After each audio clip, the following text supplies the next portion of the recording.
So welcome to Homeschool University, where life meets learning. Yes, I have been a homeschool consultant, for about the last 20 years. If you'd like to know more about me, you be sure to go to my channel and watch my Welcome to Homeschool University video, or I think I can probably link it in this video later at the end. But in any case, I make YouTube videos. I have been doing this now since January. I make them for the homeschool community. But today is really a special edition. And I'm going to apologize to my regular viewers right up front here, because I did promise you a high school curriculum video, including product reviews this week. But I really felt like I needed to do this. I got to tell you, I have been deluged with phone calls and emails from parents that are being referred to me by families that I have helped with homeschooling in the past. And most of the questions are pretty similar. You know, there are basic things that you want to know about making a decision to homeschool. So consider today kind of a frequently asked questions sort of thing, because I kind of thought, well, you know, it might be more efficient if I make a video rather than I just continue to answer everyone's questions one at a time. Not that I mind doing that, but it just seemed like this would be a more efficient way to handle that. So let's get started. But wait, before we do, don't let me forget here. I want you to stay tuned until the very end of this video for a special offer that for some of you is going to be a real game changer in this decision-making process. So now let's go ahead and dive in.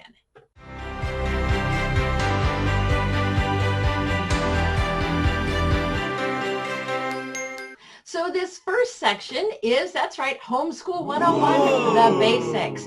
We're just going to get into some general homeschool questions here, okay? So I got a little note card here to keep up with the questions so I don't forget any. So let's start with the first one. What is a homeschool day like? Yes, that's a really common question. What do you expect about this? Well, the first thing I can tell you is that you're going to set your own schedule. No one's going to tell you when to start. No one tells you when you have to stop. How you do your day, if you do math first with your kids in your homeschool, and then maybe at some point you do music and you listen to classical music, or, you know, however you want to pattern it, that's how you do it. That's part of homeschooling. There is always that freedom. There is not some buzzer that goes off in your living room at 8:22 in the morning to say, boo, everybody to class. Just doesn't happen that way. The other thing that you're going to expect is that you're going to work with your kids. That's right. Your kids are probably all going to be in a same generalized area with you, and you are going to walk with them through their schoolwork. You're not just going to turn them loose with a pile full of books and hope it goes well. You're going to work with them. So that's kind of what you expect. So our next question would be, how do I find homeschool books and resources? Okay, that's another super good question, because no, there's no brick and mortar store that you're going to walk into that's going to have that stuff. However, great recommendations, YouTube videos, just saying, including some of my own. There are lots and lots of YouTubers out there that are doing product reviews, curriculum reviews, that are talking about what they've used and how that worked for them. A lot of information there. Same thing in the way of blogs. You can Google homeschool curriculum suggestions for a fourth grader, okay? And it'll pop up. There'll be blogs where people are talking about that. You can also go to, I love these guys, Rainbow Resource Center. I know these are guys, they sell all this stuff, right? They are in the business of selling, but their product reviews are so good. Oh my gosh. And I'll tell you what, see this catalog? Look how thick it is. That's only half of their catalog. I'm just saying, this is half of it. So they pretty much have every resource you're going to want. They have good prices. No, I don't get a kickback from them from saying that. They don't even know I'm talking about them. But I'm just saying they are a great resource. And by the way, on this topic, be sure and stay tuned until the very end of this video, spoiler alert, because it is going to be something about this topic. So let's talk about the next question here. How much time does homeschooling take? Ooh, that is probably one of my top questions that I get asked. Okay, and the small answer is 2 to 5 hours a day, 4 days a week. Okay, Why so little time when right now they march off to school for what, 6 hours a day, 5 days a week? Well, think about it. You are presenting one-on-one education. It is personalized. That's right. It is individualized for the child. There is no downtime. There is no time waiting around for the teacher to switch subjects or for the bell to ring and we switch classes. None of that's going on.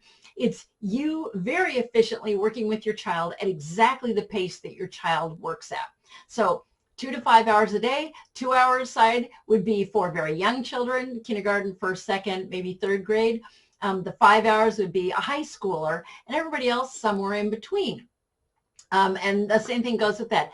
4-day week, by the way, super valuable because now it gives you a day to do other things like field trips or maybe being part of a homeschool cooperative with meeting with other homeschool families to do some fun group activities. You leave that extra day open and you can because you're schooling so efficiently. The last thing I'm going to say on this topic would be that for 6th grade and under, because you're only dealing in a 2 to 3 hour window, you're going to be done by lunchtime if you work in the morning, or if you work in the afternoons with your kids, you're going to be done by dinner, definitely. 7th grade and above, yeah, it's going to go into that 5 hour time range because you're going to have basic studies come first in the morning, most likely. And in the afternoon, you might have some elective subjects. By the way, I just did a video on this, which I'm just going to throw the little advertising thumbnail up on the screen here for successful schedules. Don't miss that one. That has got all the information you need to schedule out everything in the high school years. So on to the next question, which is, how do I teach subjects that I know little to nothing about? Ah, yes, that whole aren't teachers experts on everything? Newsflash, no, they're not. And how do you figure out this stuff? Well, I'll tell you what, there are lots and lots of resources out there for homeschoolers, including YouTube videos. I just did 2 videos on teaching history in a way that makes it real, and it lays out both the materials and the methods. So you can check those out. I'll try and link them in the comments below, but you can also find them on my channel. There are lots of curriculums out there that are geared specifically for homeschoolers. That means that they have very complete teacher's manuals.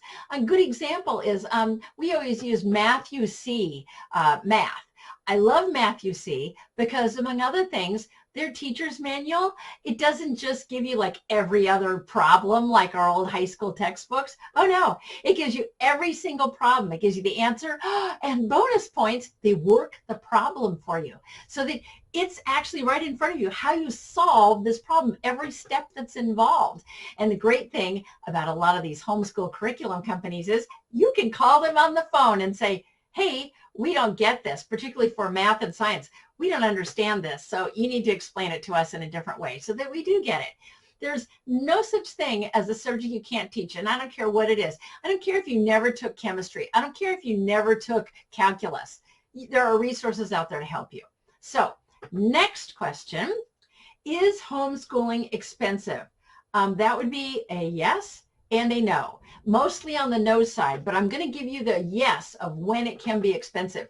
If you are going to outsource who's teaching your child, you are going to have to pay for it. Nothing is free. So in other words, if you get a completely packaged curriculum, meaning a box shows up on your doorstep that has everything in it that you need for the whole school year, including the pencils, okay, you're going to pay extra for that.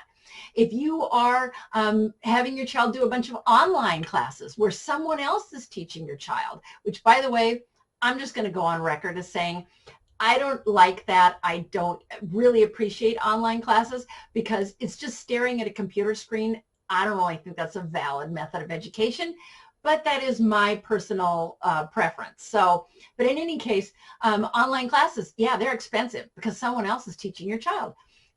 There are groups out there now. One in particular that comes to mind is Classical Conversations.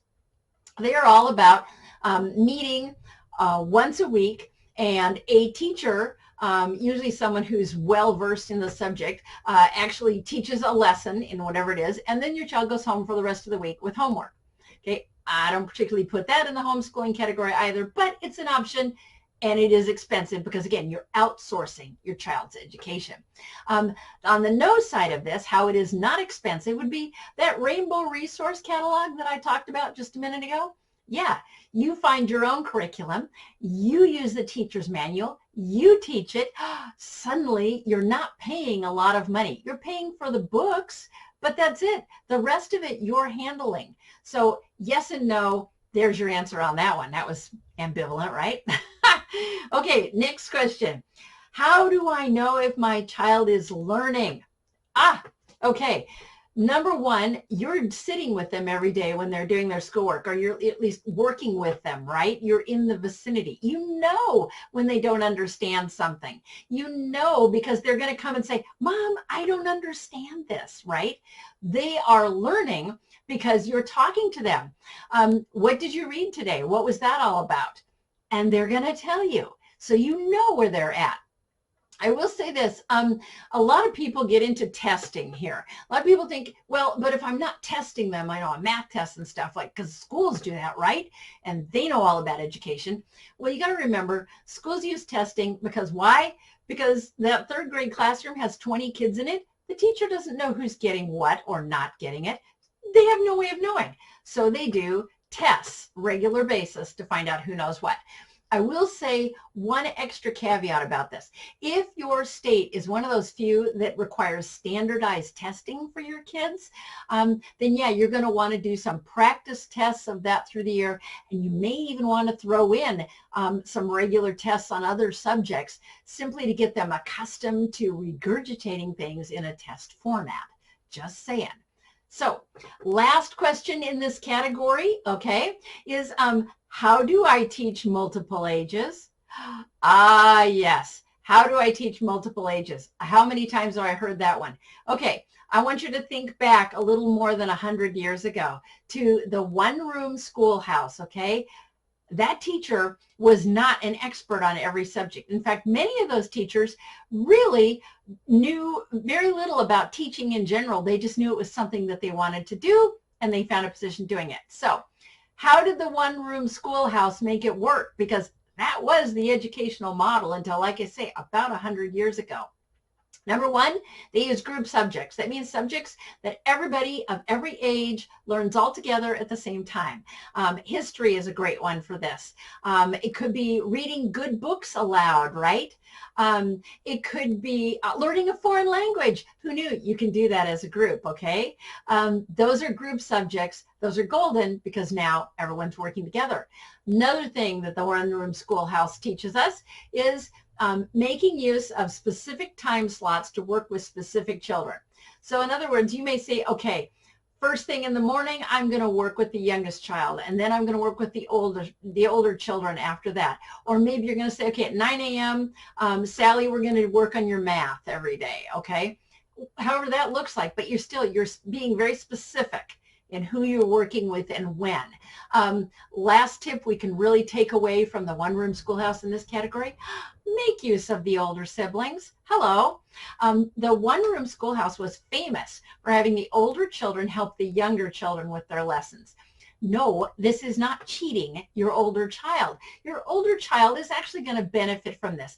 Not only does the younger one get some help from someone who frankly learned it a little sooner than you, a little more recently than you did, but also that older child is being taught patience.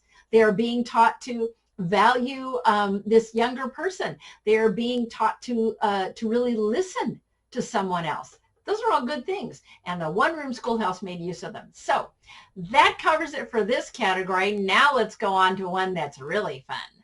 Ooh.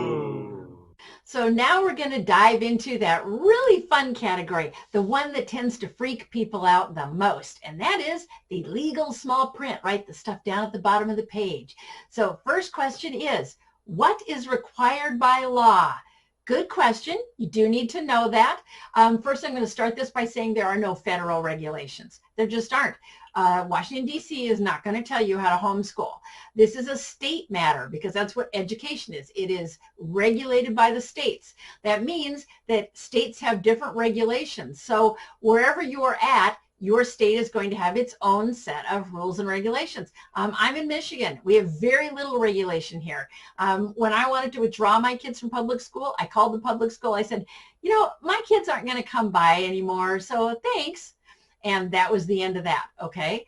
But there are states where they have rules about how you withdraw your kids and then how you homeschool. There are only about 7 that really, I think, have a lot of regulation, but even those are doable. So don't believe for a minute that you can't do it. You can. You just need to know how your state falls in this.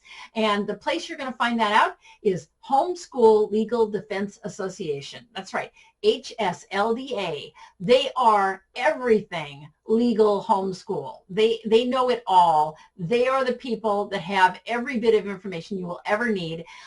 By state, they've got not only the actual wording, the actual law, but they've also got a synopsis telling you exactly what all that legalese means. Bonus points, if you join HSLDA, which I highly recommend, you can actually call them and ask them questions. For a very small monthly fee, you have like your own bank of attorneys right at every need that you have. So I'm just saying, it's not hard to find this out, but do make sure that you find out what your state requires. Next question. What subjects do I need to teach? Yes, well, some states, again, those ones that have regulations, they do require some specific core subjects, okay? A core subject is a subject that someone learns through every grade. It pretty much goes with them the whole way. The complexity of the subject ramps up as you get older, but it's a core subject that just doesn't go away, right? Some states require specific core subjects that you have to teach. In Michigan, like I say, they don't require anything of us, so I have my own list of the basic core subjects, right? And the basic core subjects would be math, reading. By reading, I mean either learning to read or reading good books, both of those things, and could call that literature at that point. Language arts, that's a big, broad umbrella. Language arts could be something as simple as handwriting for a younger student. It could be learning to write essays, grammar, spelling, all falls under that language arts umbrella. And then there is history and science. So my basic core list, math, reading, language arts, history, and science, okay? Everything else that you throw in beyond that, and mind you, you can throw all kinds of stuff in, those would be electives. Those are perks, those are extras. Those are things that are either important to you as a parent for your child to learn or something that your child really wants to do. And that can go from foreign language to a woodworking experience with dad in the garage, you know? It's all about what's important to you at that point. So, brings me to my next question. I love this question because I always get asked this one. Can homeschoolers get a high school degree? Absolutely. A high school diploma, big, big capital letters, Y-E-S. Yes, they can. All but about the 7 states that I mentioned earlier that have more rigorous requirements. Those states have some graduation requirements, but pretty much everybody else, you can graduate your student from your homeschool based on what you think is the correct timing, based on what you think that they've completed in the way of their actual coursework and also their maturity and preparation, okay? That's all in your hands. I do suggest you go to HSLDA again and make sure what your state has for that. But odds are if your state is low regulation on everything else, they're not going to have any high school graduation requirements. So absolutely, yes, you can get a high school diploma. So last question in this category. Can homeschoolers go to college? Another huge yes with capital letters. Yes. Colleges love homeschoolers, and I'll tell you why they love them, because when homeschoolers get there, they know how to work independently, and odds are they know how to think, and they know that they need to get done what they need to get done before they go and do the frillies for the day. So colleges love them. A few colleges, depending on, this depends a lot on what their acceptance rate is. A very exclusive college with low acceptance rate is going to have some hoops you have to jump through. And by that, I mean just things that they want to know about, that they want to have some documentation on. But for the most part, most colleges, they treat their homeschool students just like any other student. They don't have any additional requirements. One of my kids did go to college. He went to a four-year university. He is now a very successful mechanical engineer. He took the ACT, which, yeah, pretty much every college-bound student has to take the ACT or the SAT. And that was no problem whatsoever. He then got accepted into every school that he applied for. There was never any school that questioned whether or not he was a homeschooler. And frankly, I have done transcripts for years for families. I have yet to have anyone come back to me with their transcript and say, hey, the college wouldn't take this, or they wanted, they didn't want a homeschooler. It's just not going to happen. So short answer, absolute answer is yes, your homeschooler will have no trouble going to college. Ooh. So now we are up to that moment that I promised you, that special offer. Woo! That's right. And this is it. If you are going to homeschool, if you're going to take that plunge, if you're going to start into homeschooling, I want to help you. I want to share with you what I know and help you start your journey. And the way I can do that is if you email me, I'm going to ask you a few questions, and then I am going to give you personalized curriculum suggestions to get you started so that it puts you on the path and you don't have to deal with that right off the bat.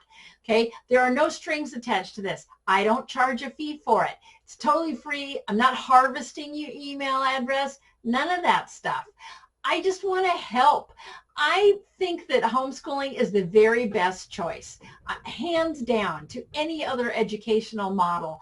And I don't want anyone to not be able to make the choice for homeschooling because they feel insecure in this area, because they just really aren't sure about what kind of curriculum to use, and they don't feel confident in finding out. So let me help you. Hey, that's what I do. I help homeschoolers. Just shoot me an email. I'll put my email address down below, but it's myhomeschooluniversity@gmail.com.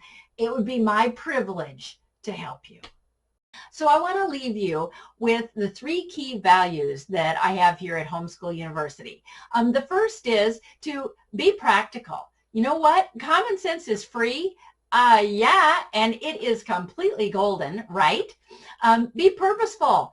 Pray with and for your kids, and pray for your educational situation, whether it's homeschool or wherever you decide you're going to end up. And the last one is to be positive. You can do this, yeah, because you are amazing. Hey now, take a step outside and seize the day.